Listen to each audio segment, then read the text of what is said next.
Brand build up করতে গেলে কি কি লাগে টাকা ছাড়া যেটা লাগে হচ্ছে প্যাশন, পেশেন্স, ড্রিম, তার সঙ্গে সততা। বাঙালি ব্যবসা বোঝে না, এটা একটা মিথ।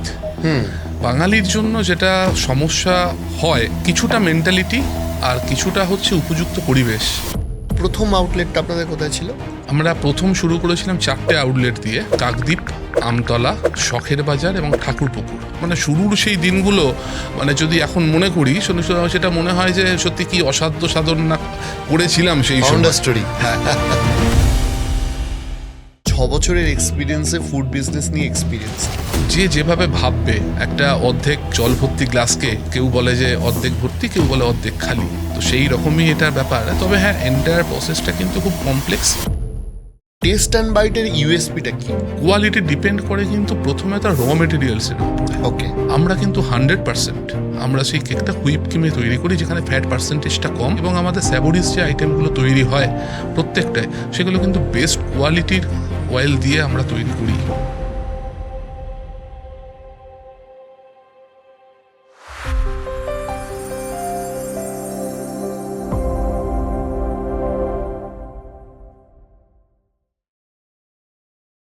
সৌরভবাবু কেমন আছেন বলুন? খুব ভালো আছি। আপনার সাথে তো মানে অফলাইনে গল্প করতে করতে আপনার বিজনেস সম্পর্কে অনেক কিছুই জানলাম। ইনফ্যাক্ট আমি ব্যক্তিগতভাবে টেস্ট অ্যান্ড বাইটসকে আগে থেকেই জানতাম, তার কারণ হচ্ছে আমি আপনাদের কাস্টমারদের মধ্যে একজন। আমি আপনাকে এইটুকু জিজ্ঞাসা করবো যে ধরুন একটা ব্র্যান্ড বিল্ড আপ করা শুরু করা, এবং এই যে বারবার একটা প্রশ্ন উঠতো যে বাঙালি ব্যবসা বিমুখ, এই ওই তাই ইত্যাদি, সেখান থেকে একটা ব্র্যান্ডকে তৈরি করা, হাতে করে গড়া, এবং এটা একটা সন্তানের মতো লালন পালন করে বড় করা, আজকের ডেটে টেস্ট অ্যান্ড বাইটস নিয়ে আপনার এক্সপিরিয়েন্স কেমন? প্রথমেই বলি, বাঙালি ব্যবসা বোঝে না, এটা একটা মিথ। কারণ আজকের দিনে দাঁড়িয়ে আমরা দেখেছি যে বাঙালি ব্যবসাতেও সফল হতে জানে এবং ভালো ভালো সাকসেস স্টোরিও লিখতে পারে। এবং বাঙালির জন্য যেটা সমস্যা হয়, কিছুটা মেন্টালিটি আর কিছুটা হচ্ছে উপযুক্ত পরিবেশ। তো উপযুক্ত পরিবেশ যদি পায় এবং নিজেকে যদি দৃঢ়চেতা যদি বাঙালি হয় যে আমি ব্যবসাটা করব, তাহলে বাঙালির মধ্যে সেই পোটেনশিয়াল রয়েছে। কারণ বাঙালি এত কিছু করতে পারে, এত সেখানে জ্ঞানী লোক রয়েছে, সেখানে ব্যবসাটা বাঙালি করতে পারবে না, এটা হতেই পারে না। আর টেস্ট অ্যান্ড বাইট নিয়ে যেটা আমার অভিজ্ঞতা, যখন শুরু করেছিলাম, এবং সেখান থেকে সত্যি মানে অনেক ধরনের ঘাত প্রতিঘাত এসছে এবং এর মধ্যে সাফল্যও এসছে। প্রত্যেকটা জার্নিটাই এখনো পর্যন্ত যেভাবে এগিয়ে চলেছে, এটা বেশ মজার এবং এনজয় করছি।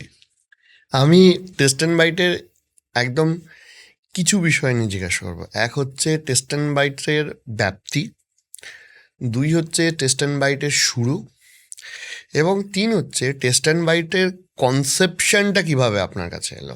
প্রথমেই বলি, টেস্ট অ্যান্ড বাইটের শুরুটা হয়েছিল 2020-তে। তার আগে আমরা পারিবারিকভাবে অন্যান্য ব্যবসার সাথে যুক্ত ছিলাম, এবং তখন আমি এবং আমাদের টেস্ট অ্যান্ড বাইটের আরও 2জন ডিরেক্টর, আমার কাকা মিস্টার অরুণ কুমার সাহা এবং দাদা সন্দীপ সাহা, আমরা দীর্ঘদিন ধরেই একটা পরিকল্পনা করছিলাম যে ফুড বিজনেসের মধ্যে নিজেদেরকে ওই সেক্টরটাকে সঙ্গে নিজেদের অ্যাটাচমেন্ট হওয়ার জন্য। এবং 2020 সালে আমরা শুরু করেছিলাম টেস্ট অ্যান্ড বাইটটা, এবং আমাদের যেটা মনে হয়েছিল সেই সময় যে ভালো প্রোডাক্ট, কোয়ালিটি প্রোডাক্ট, মডার্নাইজ বেকারিতে যে প্রোডাক্টগুলো করা সম্ভব হয়, সেগুলো যদি ন্যায্য দামে বাঙালির কাছে পৌঁছে দেওয়া যায়, তাহলে হয়তো সেটা গ্রহণযোগ্যতা পাবে। তো এই ভাবনা চিন্তা থেকেই 2020 সালে আমরা শুরু করেছিলাম। পারিবারিকভাবেই শুরু করেন? পারিবারিকভাবে। আপনি, আপনার কাকা? হ্যাঁ, আমার দাদা। একদম পারিবারিক। আপনার দাদা মানে নিজের দাদা না কাকার ছেলে? মানে আমার cousin brother. Okay, got it. মানে একদম নিজেদের পরিবারের একদম, মধ্যে। একদম। আপনি এই কথাটা আমাকে বলুন যে তাহলে ডেফিনেটলি ধরুন একটা আপনাদের টেস্ট অ্যান্ড বাইট যদি হয়, প্রথম আউটলেটটা আপনাদের কোথায় ছিল?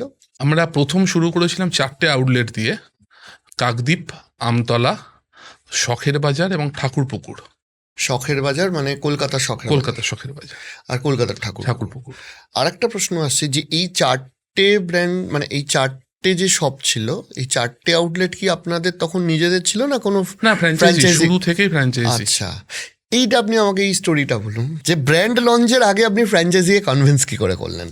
প্রথম মানে এটা আমি বলছি, যখন আমরা শুরু তো করে ফেলেছি, মানে সেটা 2020-তে, আর সেই সময়টা একটু মনে করে দেখুন যে কি চলছিল, হ্যাঁ, কোভিড একদম। প্যান্ডেমিক, সেখানে সমস্ত জায়গায় সবকিছু বন্ধ হয়ে যাচ্ছিল, এবং তার মধ্যে মানে শুরুর সেই দিনগুলো মানে যদি এখন মনে করি সেটা মনে হয় যে সত্যি কি অসাধ্য সাধন না করেছিলাম সেই ফাউন্ডার সময়। স্টোরি। হ্যাঁ, তো যখন পুরো কোন মাসে শুরু করা? জুন মাস মানে একদম মানে সদ্য লকডাউন চলছে।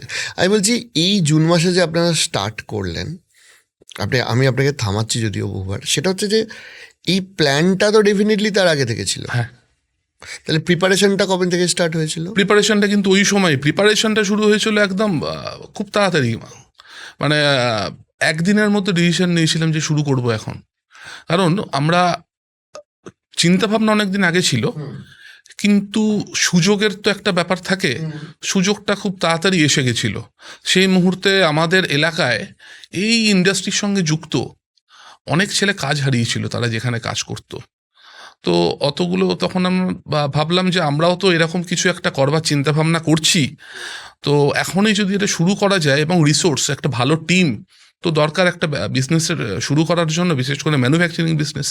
তো সেই রিসোর্সটা আমরা এখন সুযোগ রয়েছে, তো সেই সুযোগটাকে কাজে লাগিয়েই একদম খুব তাড়াতাড়ি এটাকে আমরা ডিসিশন নিয়েছিলাম সেই সময়। আচ্ছা, দেন ফ্যাক্টরি সেট আপ। হ্যাঁ, সমস্ত কিছু তখনই আমরা করেছিলাম। শুরুতে আপনাদের ম্যানুফ্যাকচারিং এ কতজন টিম নিয়ে শুরু করা হয়? 20 জন। 20 জন নিয়ে স্টার্ট। আচ্ছা, দেন এই ধরনের বিজনেসে তো সব থেকে শক্ত কাজ হয় ডিস্ট্রিবিউশন, অর্থাৎ ম্যানুফ্যাকচারিং হাউস টু কাউন্টার। সেগুলো কিভাবে আপনার এই ট্রান্সপোর্ট অ্যান্ড অল এগুলো ম্যানেজ করলেন? আমাদের আলাদা লজিস্টিক ডিপার্টমেন্ট রয়েছে। সেই লজিস্টিক ডিপার্টমেন্ট তারা আমাদের একদম সকালে ভোরবেলা থেকে সেখানে আমাদের এই মুহূর্তে সারা ওয়েস্ট বেঙ্গলের, দক্ষিণবঙ্গের 10টা ডিস্ট্রিক্টে আমাদের আউটলেট রয়েছে, 200টা আউটলেট আপাতত। তো প্রত্যেকটা আউটলেটে একদম টাইম, মানে ফ্যাক্টরি থেকে তাদের ডিপারচার টাইম সকলে সেট করা রয়েছে। সিস্টেমেটিক ওয়েতে প্রত্যেকটা আউটলেটে সকাল 9টার মধ্যে, সেটা যত দূরেরই আউটলেট হোক না কেন, আমরা প্রোডাক্ট পৌঁছে দিই। আচ্ছা, না আমি বলছি স্টার্টিংও লজিস্টিকটা কি আপনাদের ছিল না কোনো ভেন্ডার দিয়ে? না, পুরো লজিস্টিক আমাদের ওন্ড শুরু থেকেই ছিল। আচ্ছা, সো ওটা আপনাদের একটা অ্যাডভান্টেজ দিয়েছে নিজেদেরকে কন্ট্রোল করতে। এবার আমি ওই যেটা বললাম যে শুরুতে ফ্র্যাঞ্চাইজিদের কনভিন্স করা, এই স্টোরিটা হচ্ছে একদম শুরুর যে গল্পটা, যখন আমরা সেট আপ সব করছি এবং আমরা কমার্শিয়ালি লঞ্চ করার আগে তো আমাদের R&D চলছিল, এবং সেই সময় আমরা যখন কমার্শিয়াল ডেট নিয়ে ভাবছি যে কবে শুরু করা যায়, এবং সেই যখন স্টেজটা ছিল আমাদের, তখন আমার একটা দাদা, আমার বন্ধুর মতন, তো সেও এরকম একটা বিজনেস করার জন্য চিন্তা ভাবনা করছিল। তো আমাকে হঠাৎ করে ফোন করে বলছে, ভাই, তখন খুব সবাইকে ফোন করে ডিসকাস করতে, একদম হাতে অফুরন্ত সময়, ভাই ভাবছি এরকম একটা বিজনেস শুরু করার জন্য, তো কোন ব্র্যান্ড নিয়ে শুরু করা যায় না যায় একটু অ্যাডভাইস দে। তো আমি তখন বললাম যে আমি নিজেই এরকম একটা ব্র্যান্ড কিন্তু আমরা শুরু করতে চলেছি। ও তখন পুরো স্টোরিটা শুনলো, একদিন আমার সঙ্গে দেখা করলো, এবং আমাদের পুরো ভিশনটা যে কি রকম ভাবে কি করতে চাইছি না চাইছি। মানে কোথাকার মানুষ উনি? মানে কাকদ্বীপের। আচ্ছা আচ্ছা আচ্ছা আচ্ছা। তো সেটা যখন সবকিছু বললো চল তোর সঙ্গে আছি, আমার নামটা এনলিস্ট করে নেয় ফ্র্যাঞ্চাইজি হিসেবে। তো এরকম আরও কিছু পরিচিত আমাদের কাছের মানুষজন, তারা সেই সময় আমাদের সঙ্গে হয়েছিল। এই নিয়ে আমাদের 4টে আউটলেট আমরা শুরু করি প্রথমে। ডে ওয়ানেই আপনার মডেল ফিক্সড ছিল। হ্যাঁ, আপনি একটা কথা বলুন যে কোনো ধরনের বিজনেস, মানে আমি তো বহু বিজনেস পার্সনদের সাথে মিশি, আমি শুধু এটা আপনার কেক, পেস্ট্রি অ্যান্ড স্যান্ডউইচ এই এন্টার ইন্ডাস্ট্রিটা বলছি না, যে আরও অন্যান্য অনেক ইন্ডাস্ট্রি, ফুড বিজনেসই রয়েছে, ধাবা রয়েছে, বা আপনার রেস্টুরেন্ট রয়েছে বা ইত্যাদি। বহু ছেলে মেয়ে আমি দেখেছি যে তাদের ব্র্যান্ডের মধ্যে একটা পোটেনশিয়াল আছে, তারা হয়তো লোকালি ভালো করছে, তারা এক্সপ্যানশন করতে গিয়ে কোথাও আটকে যাচ্ছে।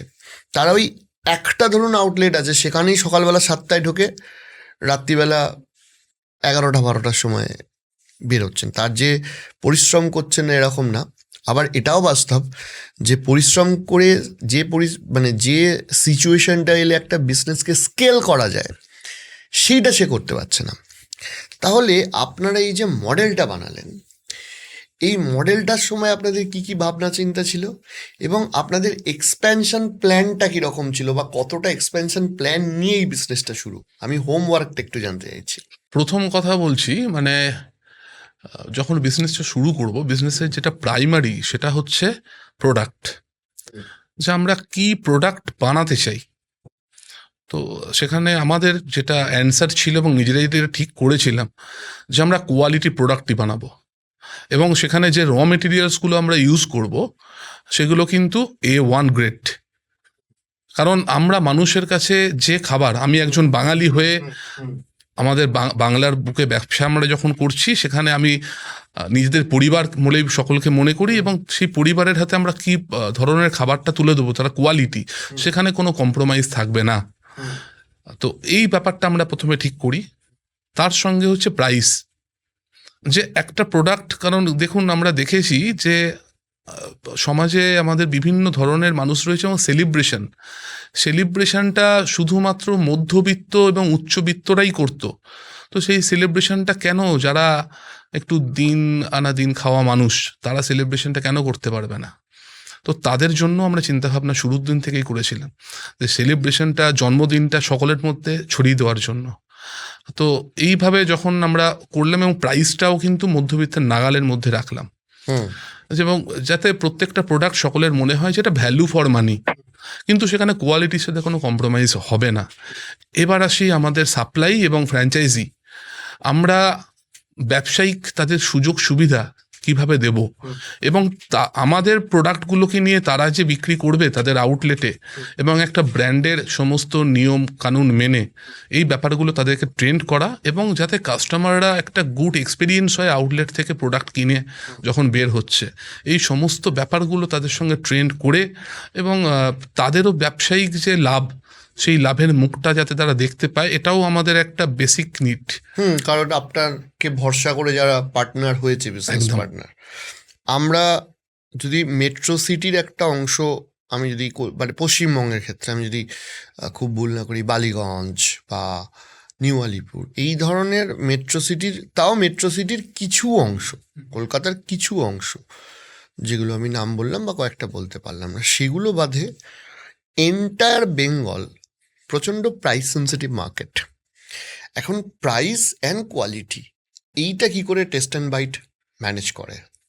এটা হচ্ছে আরও একটা জিনিস আমি এখানে বলে রাখি, আর একটা পয়েন্ট রয়েছে। আমি আমাদের এই 2020 থেকে 2026 এই 6 বছরের মধ্যে আমার আরও একটা উপলব্ধি, এটা বোধ হয়, মানে যেটা উপলব্ধি সেটা হচ্ছে যে লঙ্গিটিউড ল্যাটিটিউড বদলের সঙ্গে সঙ্গে মানুষের টেস্ট প্যালেটটাও চেঞ্জ হয়। তার জন্য আমাদের প্রোডাক্টের কোয়ালিটি, তার টেস্ট সেরকম একটা যেটা সবার কাছে গ্রহণযোগ্য হবে, সেটা যেমন করতে হয়, এবং প্রাইসটাও এমন একটা জায়গায় আমরা রাখি যেটা মাস টু ক্লাস, সকলের জন্য যাতে সেটা গ্রহণযোগ্য হয়, অ্যাকসেপ্টেবল। এটা কি আমি মানে জিজ্ঞাসা করছি, এই আপনাদের বিজনেস স্ট্র্যাটেজিতে, ধরুন আমি বাঁকুড়াতে একটা করলাম সাপোজ, আবার আমি বালিগঞ্জে একটা করলাম, তাহলে বালিগঞ্জে যদি বাটারস্কচ কেকের যে দাম, বাঁকুড়াতে বাটারস্কচ কেকের দাম, এই দুটো কি সেমই হয় নাকি ডিফারেন্ট হয়? সেম। আচ্ছা, এবার ওখানে প্রত্যেকের তো বাজেট থাকে, এবং একই ফ্লেভারের কেকের বিভিন্ন সাইজ রয়েছে, মানে যেগুলো কমন ফ্লেভার। তো যাদের কাছে মনে করুন বাজেট ইস্যু, তারা যেটা ছোট সাইজ, সেই সাইজটা তারা অ্যাভেল করে। ওকে, আপনি আমাকে বলুন যে আপনি এমন একটা বিজনেসে এলেন যেটা ভেরি এবং মানে প্রচণ্ড প্রচণ্ড কম্পিটিটিভ মার্কেট। আপনার মাইন্ডে শুরুর সময় কম্পিটিশনটা মাথায় আসেনি? রিস্ক মনে হয়নি এটা? একদম, রিস্ক তো থাকবেই। আর একটা জিনিস, যেটা যেহেতু ব্যবসায়িক পরিবারে বড় হয়েছি, সেখানে একটা জিনিস মূল মন্ত্র প্রথম থেকেই ছিল যে রিস্ক না নিলে গ্রোথ হবে না, কিন্তু সেই রিস্কটা ক্যালকুলেটিভ রিস্ক হতে হবে। আর কম্পিটিশন তো সবসময়ই থাকবে, কম্পিটিশন না থাকলে গ্রোথটাও মনে হয় না, এবং অ্যাচিভমেন্টটাও ঠিকঠাকভাবে মেজার করা যায় না। এবার প্রত্যেকটা ব্র্যান্ডের তারও কিছু নিজস্ব ইউএসপি আছে, আমাদেরও কিছু নিজস্ব ইউএসপি আছে। তো সেখানে নিজেদের একটা লয়াল কাস্টমার বেস আমরা তৈরি করতে পারবো, এই বিশ্বাস ভরসাটা ছিল।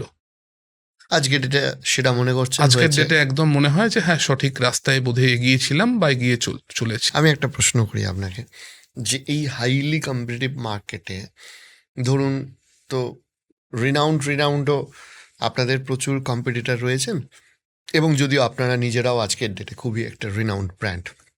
আমি যদি আপনাকে প্রশ্ন করি যে ধরুন আমি অ্যাজ এ কাস্টমার, আমি কেন, মানে আপনার যারা প্রতিদ্বন্দ্বী কম্পিটিটর, বিশেষ করে এম দিয়ে শুরু যে একটা দুটো কম্পিটিটর রয়েছে, সেখানে না গিয়ে টেস্ট অ্যান্ড বাইটে আসবো? আপনি যে ইউএসপির কথাটা বলছিলেন, টেস্ট অ্যান্ড বাইটের ইউএসপিটা কি? দেখুন, টেস্ট অ্যান্ড বাইটের মেন যেটা ইউএসপি হচ্ছে আমাদের সমস্ত প্রোডাক্ট, তার যে কোয়ালিটি ডিপেন্ড করে কিন্তু প্রথমে তার র মেটেরিয়ালসের ওপরে। ওকে।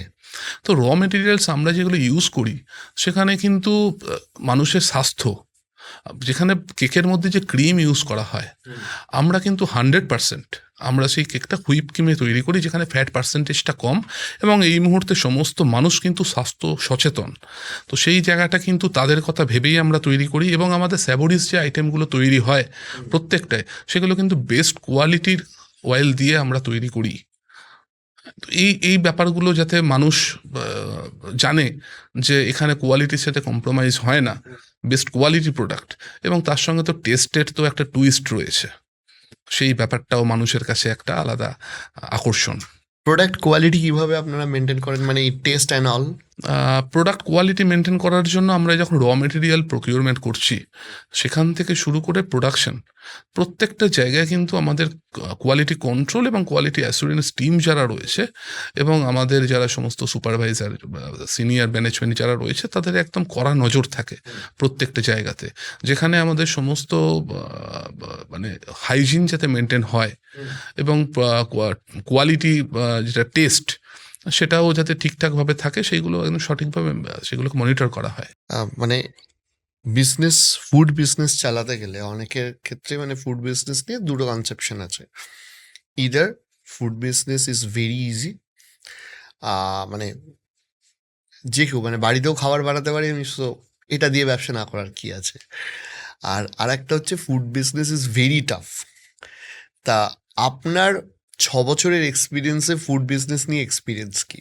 ব্যাপারটা হচ্ছে যে যেভাবে ভাববে, হুম। মানে একটা অর্ধেক জল ভর্তি গ্লাসকে হুম। কেউ বলে যে অর্ধেক ভর্তি, কেউ বলে অর্ধেক খালি। তো সেই রকমই এটার ব্যাপার, যে এটা কিন্তু ইজি নয় একদমই।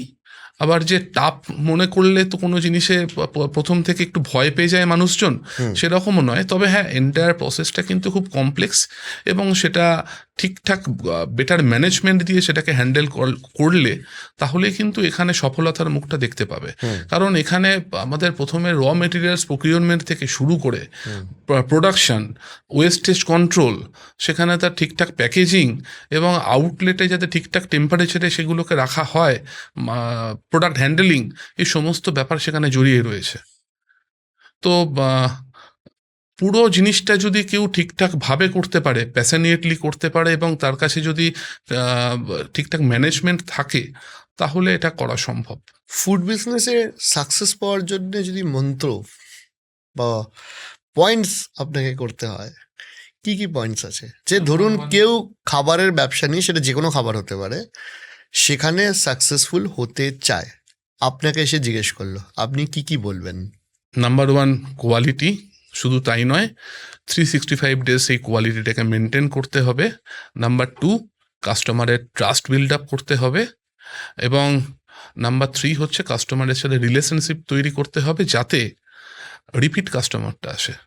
কারণ সেলসটা জরুরি একটা বিজনেসের গ্রোথের জন্য, কারণ সেটাই রেভিনিউ জেনারেট করে, কিন্তু রিপিট কাস্টমার ব্র্যান্ড তৈরি করে। আপনি যেহেতু রিপিট কাস্টমার বললেন, সেখানে আসে যে একটা ইউজার অ্যাকুইজিশন কস্ট, যে নতুন মানুষকে আমার আউটলেটে নিয়ে আসা, এবং সেইটার জন্য যে ধরুন ফুড বিজনেসে মার্কেটিং কতটা জরুরি।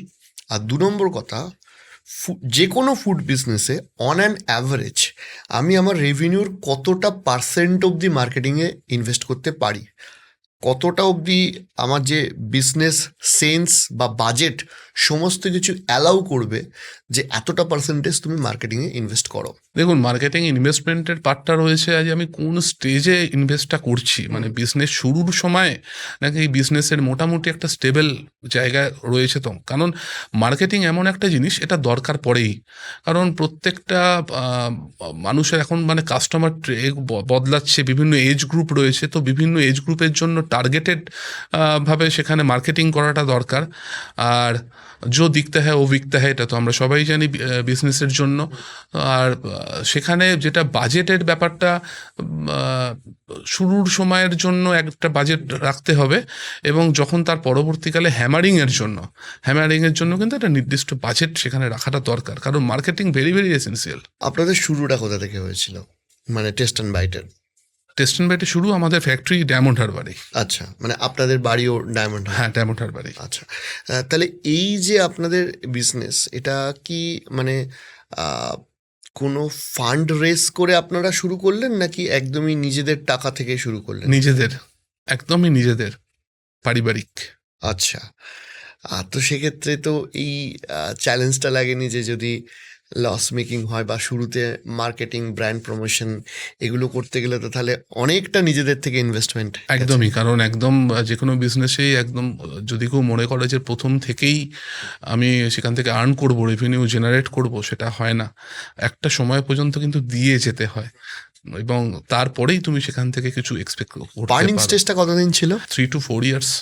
3 to 4 ইয়ার্স বার্নিং স্টেজ? কারণটা দেখুন, আমরা শুরু করেছি 2020-তে, এবং 2020-21 এই দুটো সময় কিন্তু মানে সেই মানে কোভিড পিরিয়ড চলেছে, প্যান্ডেমিক, এবং সেই সময় মার্কেটের সিচুয়েশন অন্যরকম ছিল, তার জন্যই হয়তো আমাদের টাইমটা একটু বেশি লেগেছে। এই যে 200 আউটলেট, যে কোনো বিজনেসের হয় যে শুরুর দিকে অল্প অল্প করে গ্রোথ হয়, তারপর একটা এক্সপোনেনশিয়াল গ্রোথ হয়ে যায়। আপনাদের এই যে বিজনেস এগিয়ে যাওয়া বা এই যে পিক আপ, এই জিনিসটা কবে থেকে, এই বিজনেসটা খুব ফাস্ট গ্রো করাটা কবে থেকে শুরু হলো? না, যদি আমরা আউটলেট নাম্বার দিয়ে বলি তাহলে কিন্তু সেটা গ্র্যাজুয়ালি ইনক্রিজ করেছে। আচ্ছা, আর যদি সেলের কথা বলি, সেখানে কিন্তু যত বেশি আমরা আউটলেট বাড়িয়েছি তত বেশি মানুষের কাছে পৌঁছেছে, এবং ব্র্যান্ডের সম্বন্ধে মানুষ জেনেছে আরো বেশিভাবে, তখন আউটলেটে আমাদের ফুটফলও বেড়েছে। তাহলে ব্র্যান্ড অ্যাওয়ারনেস যেটা আছে সেটা কি টেস্ট অ্যান্ড বাইট সেন্ট্রালি করে? একদম। মানে যদি আমি টেস্ট অ্যান্ড বাইটের ফ্র্যাঞ্চাইজি নিই, তাহলে কি আমাকে লোকাল প্রমোশন অ্যান্ড অল এগুলোর হেডেক নিতে হবে, নাকি সেটা টেস্ট অ্যান্ড বাইট নিজেই করবে? ওটা আমরাই করি। আচ্ছা, ওটা আমরাই করি, বা কোনো কোনো ক্ষেত্রে মনে করুন প্রত্যেকটা এলাকার জন্য তো একটা আলাদা আলাদা প্রত্যেকটা এলাকার চরিত্র রয়েছে, তো সেইখানে যিনি ফ্র্যাঞ্চাইজি ওনার আছেন তিনি ভালো বুঝবেন যে ওইখানে কোন ধরনের অ্যাক্টিভিটি করলে সেখানে মানুষের মধ্যে সেটা খুব ভালোভাবে প্রচার হবে। তখন আমরা ওনার থেকে সাজেশন নিই, এবং সেইভাবেই মানে হাতে হাত মিলিয়ে আমরা সেটা প্রমোশনটা করি। আপনি একটা কথা বলুন আমাকে, সেটা হচ্ছে যে ধরুন আমি ফ্র্যাঞ্চাইজি নিতে চাই, ঠিক আছে, তাহলে আমার ক্রাইটেরিয়া কি? আর 2 নম্বর কথা হচ্ছে যে টেস্ট অ্যান্ড বাইটের ফ্র্যাঞ্চাইজি নেওয়ার জন্য কত টাকা মানুষকে ইন জেনারেল ইনভেস্ট করতে হয়, নাকি এটা আপনার সিটি টু সিটি ভ্যারি করছে? না, এটা সিটি টু সিটি এরকম ভ্যারি করে না।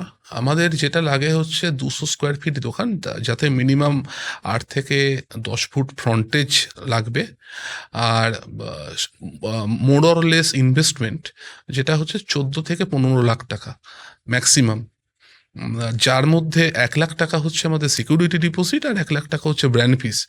বাকিটা অন অ্যাকচুয়াল যেটা তার রেনোভেশনের জন্য খরচ হবে সেটাই।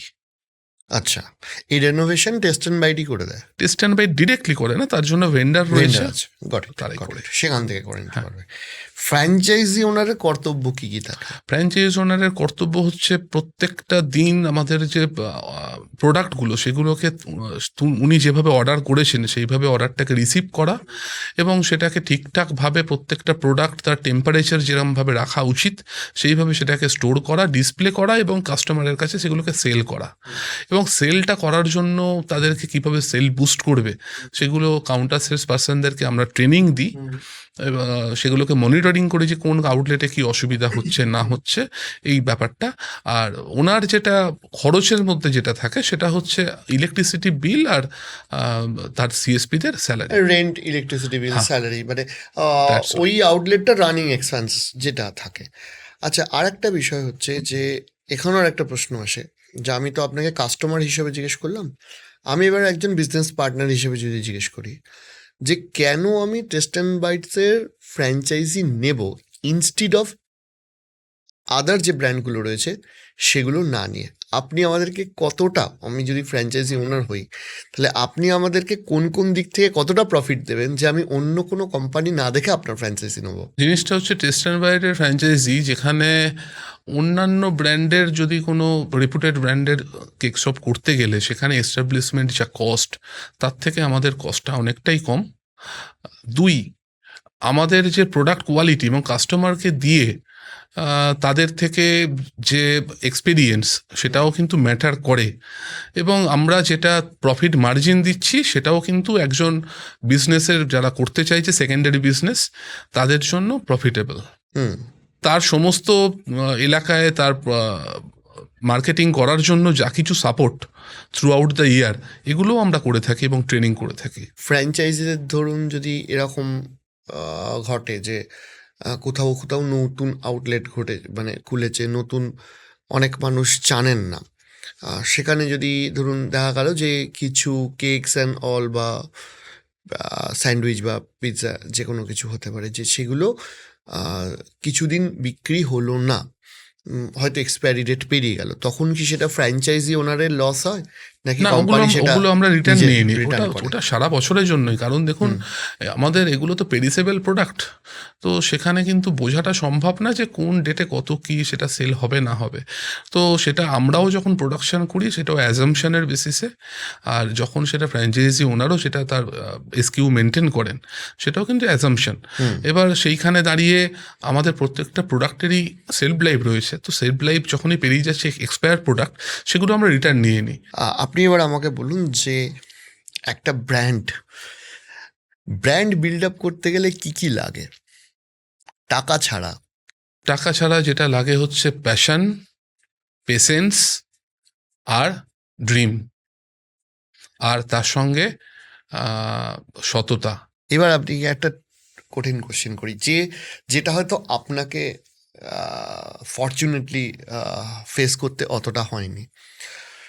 অনেক ছেলেমেয়ের কাছে ব্র্যান্ড বিল্ড আপ করার প্ল্যান এবং ব্র্যান্ড বিল্ড আপ করার প্যাশন রয়েছে, টাকাটা নেই, তাদের ক্ষেত্রে কি কি উপায় আছে? দেখুন, তাদের ক্ষেত্রে যদি কেউ প্যাশনেটলি এটা করতে চায় তো সেখানে তারা যদি কোনোভাবে ব্যাংক লোন নিয়ে যদি কেউ শুরু করতে চায় এবং ঠিকঠাকভাবে প্ল্যানিং আগে করে নিয়ে যদি কেউ করতে পারে তাহলে তো মনে হয় যে সেটা সাকসেস পাবে এবং কাস্টমার ট্রাস্ট যদি বিল্ড আপ করতে পারে, যেটা আগেই বললাম। ওকে, আমি আর একটা বিষয় আসি, সেটা হচ্ছে যে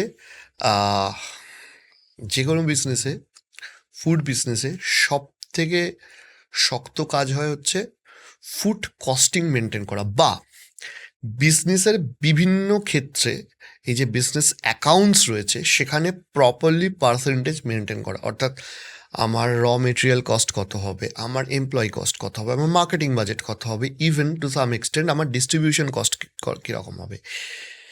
এই জিনিসটা আপনারা কি করে মেনটেন করেন? এই জিনিসটা প্রথম আমরা যখন শুরু করি সত্যিই বুঝতে সময় লেগেছে।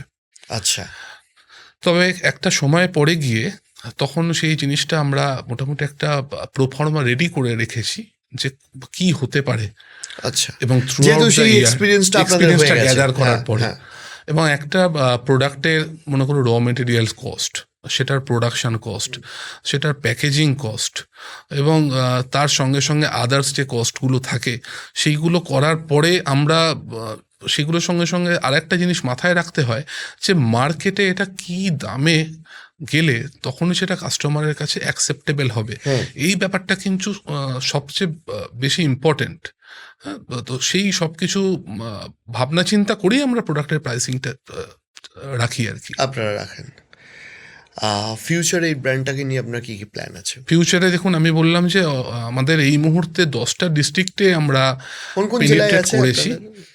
কলকাতা, উত্তর 24 পরগনা, দক্ষিণ 24 পরগনা, হাওড়া, হুগলি, নদিয়া, বর্ধমান, নর্থ 24, পূর্ব মেদিনীপুর, পশ্চিম মেদিনীপুর, আর এই 10টা ডিস্ট্রিক্টে রয়েছে। এরপরে আমাদের যেটা চিন্তাভাবনা রয়েছে, আরও কিছু ডিস্ট্রিক্টে দক্ষিণবঙ্গে এটাকে আমরা পেনিট্রেট করার। আর যে ডিস্ট্রিক্টগুলোর মধ্যে আমরা এখনো পর্যন্ত পৌঁছেছি সেখানেও অনেক মার্কেট রয়েছে, পোটেন্সিয়াল মার্কেট, যেগুলো এখনো আনটাচড। তো সেইগুলোকে আমরা সেই জায়গাগুলোকে কভার আপ করব। দেন আমরা নর্থ বেঙ্গল বা অন্যান্য কোনো স্টেটে আমরা এক্সপেনশন করার জন্য চিন্তাভাবনা রয়েছে আমাদের। আচ্ছা, এইটাও তো বাস্তব যে আপনাদের থেকে যখন ফ্র্যাঞ্চাইজি নেওয়ার রিকোয়েস্ট আসে তখন তো ডেফিনেটলি যে এই 10টা জেলা থেকেই আসে সেটা নয়, আরও হয়তো আপনাদের বাইরের যে জেলা আছে সেখান থেকেও আসে। আপনারা এই ডিস্ট্রিক্টগুলো যখন এন্টার করেন, মানে ধরুন এখনও কি আপনাদের মালদা বা উত্তরবঙ্গ এখনও এন্টার হয়নি, ধরুন আপনাকে মালদাতে এন্ট্রি নিতে হবে, এইগুলোর আগে আপনারা কোন বিষয়গুলো দেখে শুরু করেন? মানে জেলাগুলো যখন টেস্ট অ্যান্ড বাইটের আন্ডারে আপনি ইনক্লুড করছেন, কোন কোন দিকগুলো দেখে ইনক্লুড করছেন? এখানে যেটা বলে রাখি সেটা হচ্ছে, আমরা যখন প্রোডাকশনটা একটা পার্ট, আর সেটা লজিস্টিক্স বা সার্ভিস, এটা কিন্তু মেন পার্ট। আমি কোথাও কোনো একটা আউটলেট শুরু করে দিলাম সেইভাবে কিন্তু হবে না। আমাকে দেখতে হবে যে আমি তাকে সার্ভিস ঠিকঠাক দেখতে পাবো কি দিতে পারবো কি না। তো তার জন্য আমরা দেখি যে কোন আমরা রুট সেট করি এবং সেইভাবেই আস্তে আস্তে আস্তে আস্তে এগোতে থাকি। মানে এরকম কখনো হয় না যে টেস্ট অ্যান্ড বাইটকে আপনি একটা জায়গায় দেখলেন, তারপরে একটা বিশাল বড় গ্যাপ, তারপরে আবার একটা টেস্ট অ্যান্ড বাইট। এই ব্যাপারটা আমরা করি না। আমরা কিন্তু আস্তে আস্তে আস্তে আস্তে এগোই প্রত্যেকটা জায়গায়।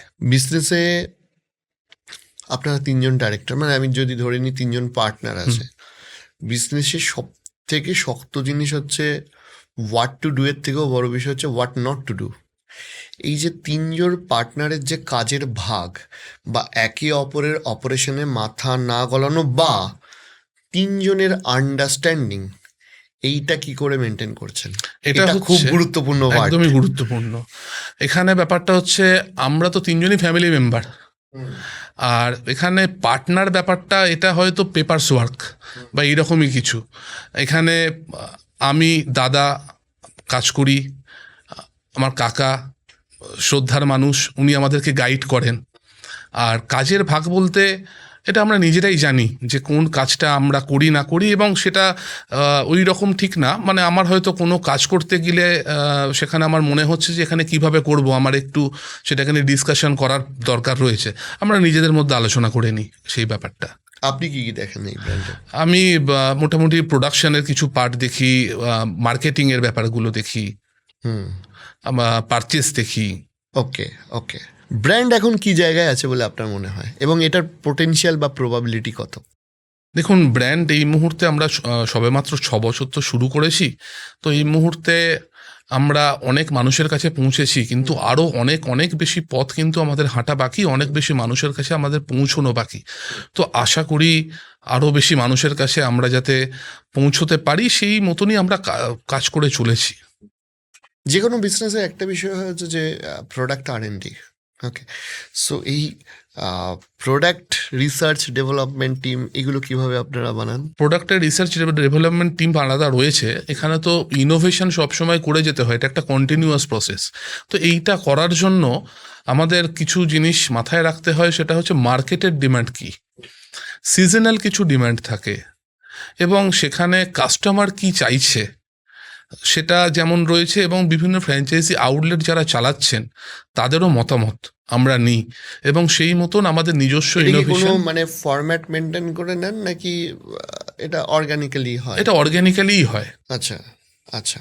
আমি আপনাকে একটা বিষয় জিজ্ঞেস করি যে কোনো ক্ষেত্রে এই যে ধরুন বিস্তৃত এলাকা জুড়ে ব্যবসা করার জন্য যে কোনো ব্র্যান্ডের ক্ষেত্রে বিশেষ করে সব সবথেকে গুরুত্বপূর্ণ বা সবথেকে শক্ত কাজ হচ্ছে যে ভারতবর্ষের যে ইনফ্রাস্ট্রাকচার আছে সেইগুলোর যে আমি বলবো দুর্বলতা আছে সেগুলোকে কভার করে ব্যবসাটা করা। মানে ধরুন আপনি যদি আজকে আপনার ডায়মন্ড হারবারে কারখানা রয়েছে, আপনাকে হুগলির আমার শ্রীরামপুরে যদি আসতে হয় তাহলে তো রাস্তা দিয়েই আসতে হবে, যেটা গভর্নমেন্ট বানিয়েছে।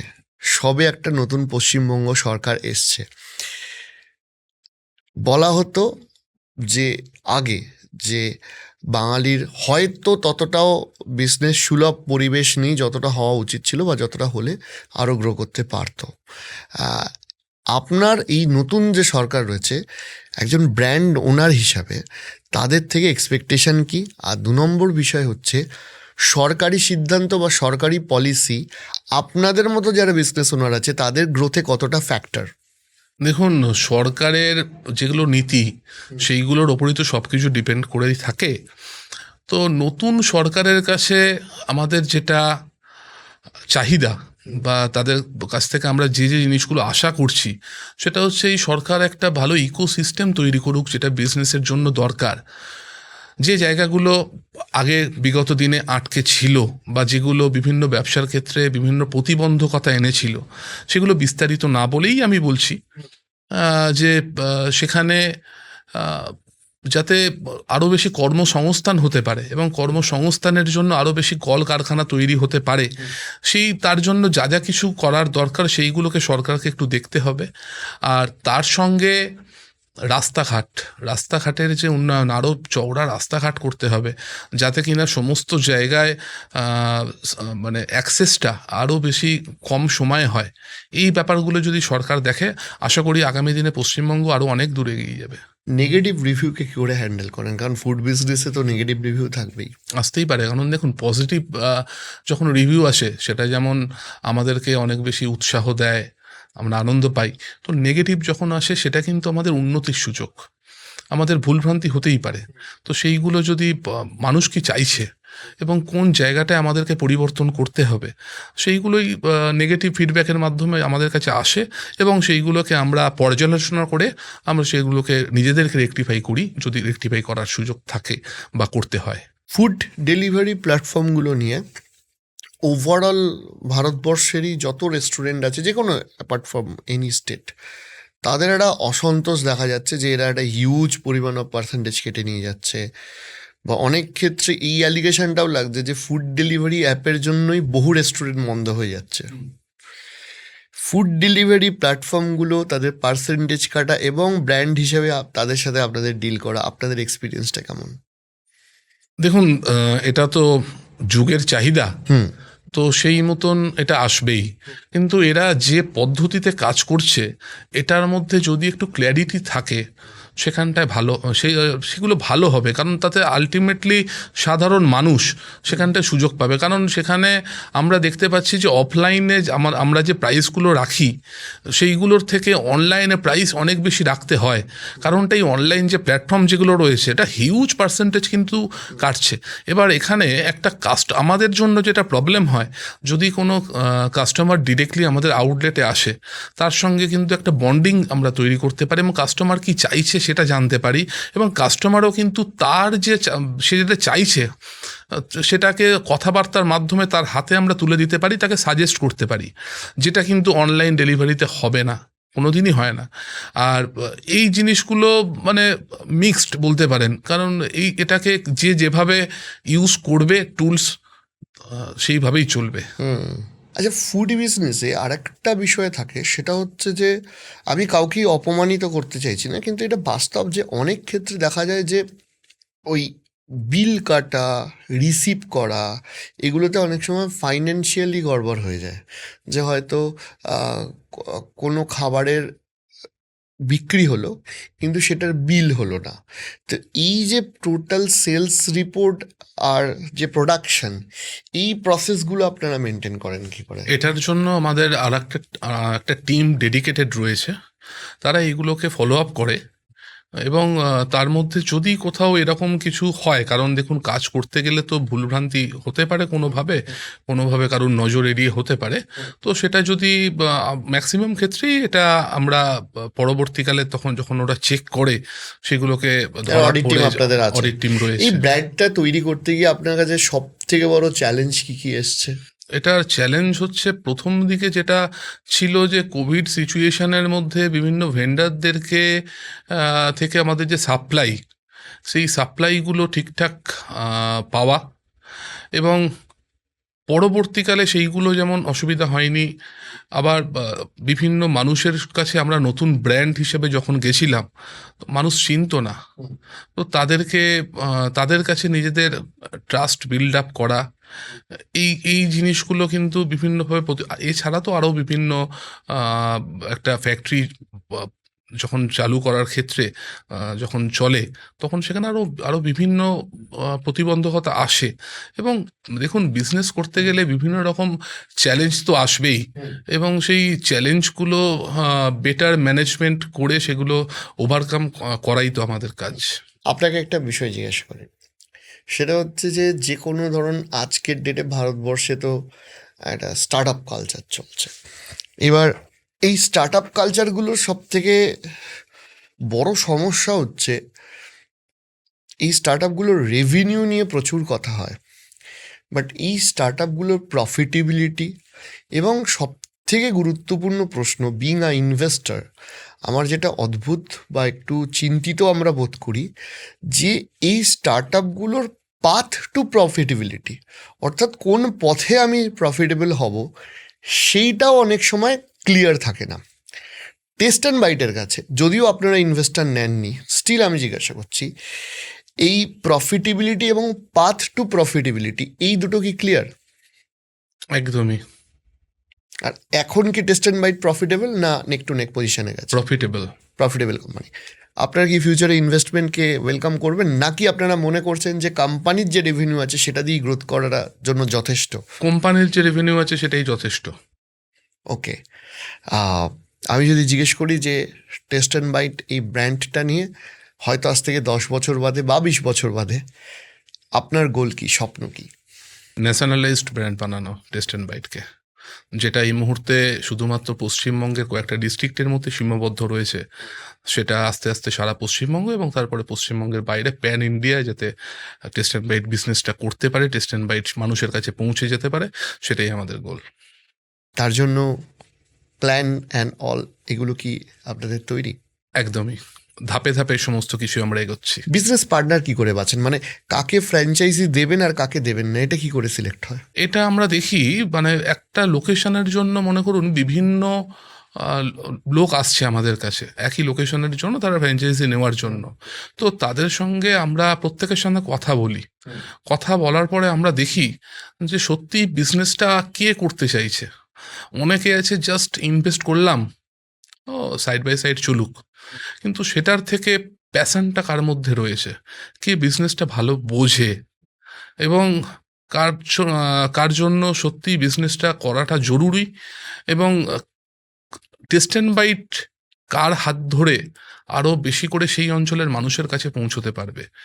এইগুলো বিভিন্ন প্যারামিটার্স আমরা লক্ষ্য করে তারপরে আমরা নির্বাচন করি যে আমরা পার্টনার হিসেবে কাকে নেব। ওকে,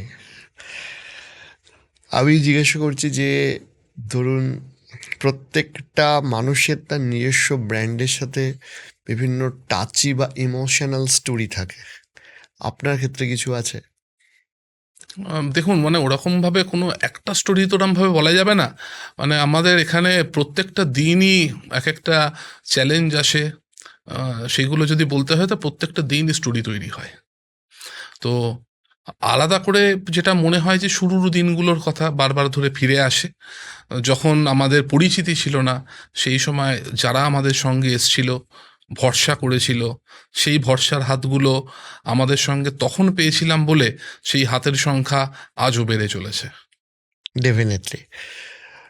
কম্পিটিটরদের আপনি কিরাম চোখে দেখেন? It's a very important question. রেসপেক্টের চোখে হ্যাঁ, প্রত্যেককে রেসপেক্ট করি, এবং আশা করি যে প্রত্যেকেরই নিজস্বতা রয়েছে, সেখানে আমাদেরও নিজস্বতা রয়েছে।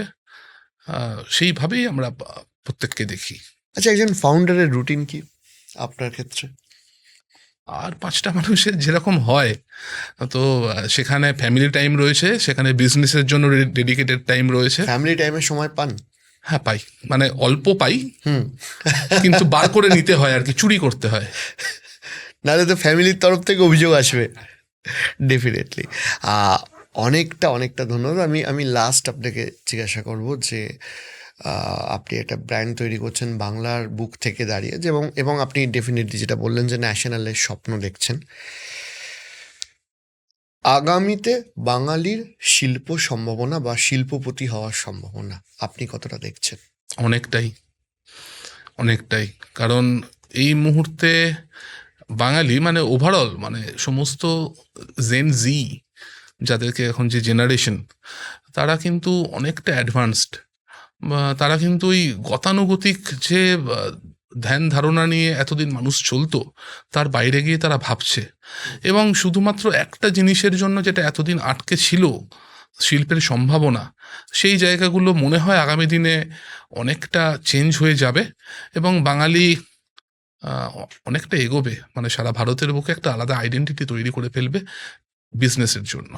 অনেক ধন্যবাদ এতটা সময় দেওয়ার জন্য। এবং আমার আশা শুধু না, আমার বিশ্বাস যে আপনার তৈরি করা ব্র্যান্ড, যেটা আপনার তৈরি করা স্বপ্ন, মানে আমার ইনফ্যাক্ট বলা উচিত আপনার পরিবার একদমই মিলে তাই। যে তৈরি করা স্বপ্ন, সেই স্বপ্ন পূরণ হোক এবং আমরা খুশি হব আজ থেকে 10 বছর 15 বছর বাদে, যখন ভারতবর্ষের বিভিন্ন প্রান্তে যখন এই ব্র্যান্ডের আউটলেট দেখব, বা আজকের ডেটেও যখন বিভিন্ন জেলাতে দেখব, আমার পাশে যে থাকবে তাকে বলতে পারবো যে ওনার সাথে আমার আলাপ আছে।